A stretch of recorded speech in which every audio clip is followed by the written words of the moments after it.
Bismillahirrahmanirrahim. Assalamualaikum warahmatullahi wabarakatuh.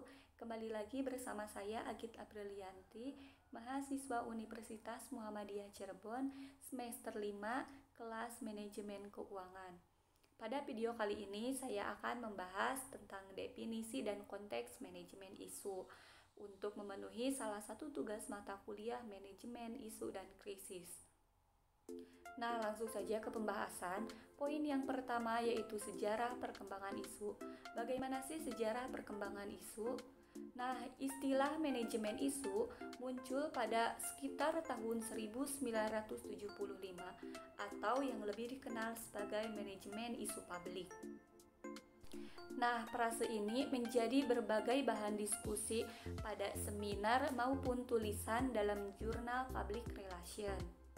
Pada tahun 1977, konsultan public relation W. Howard Case menulis bahwa manajemen isu publik telah mencapai titik yang mengejutkan dalam waktu kurang lebih dari 18 bulan. Selanjutnya, poin yang kedua yaitu pengertian isu. W. Howard Case bersama koleganya Barry Jones kemudian mengembangkan istilah manajemen isu dengan mendefinisikannya sebagai instrumen yang dapat digunakan perusahaan untuk mengidentifikasi, menganalisis, maupun mengelola isu yang muncul dan respon terhadap isu sebelum terjadi. Isu muncul ketika ada ketidaksesuaian antara pengharapan publik dengan perusahaan yang jika diabaikan akan berdampak merugikan bagi perusahaan. Nah, isu bisa meliputi masalah, perubahan, peristiwa, situasi, ataupun nilai. Selanjutnya yaitu poin yang ketiga, jenis-jenis isu.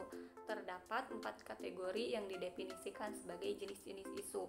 Yang pertama yaitu isu fakta, misalnya isu bahwa perusahaan kekurangan bahan mentah.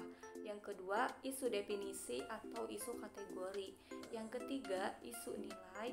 Dan yang keempat, isu kebijakan, meliputi pertikaian atas tindakan yang harus diambil pada situasi tertentu.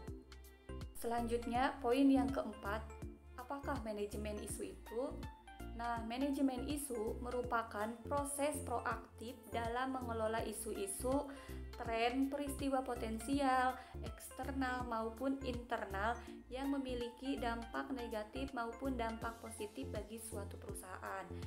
Isu juga dapat menjadikan sebagai peluang meningkatkan reputasi suatu perusahaan. Upaya manajemen isu dapat dilakukan dengan cara memonitor, mengidentifikasi, menganalisis, ataupun membuat kebijakan strategik pada tingkat manajemen.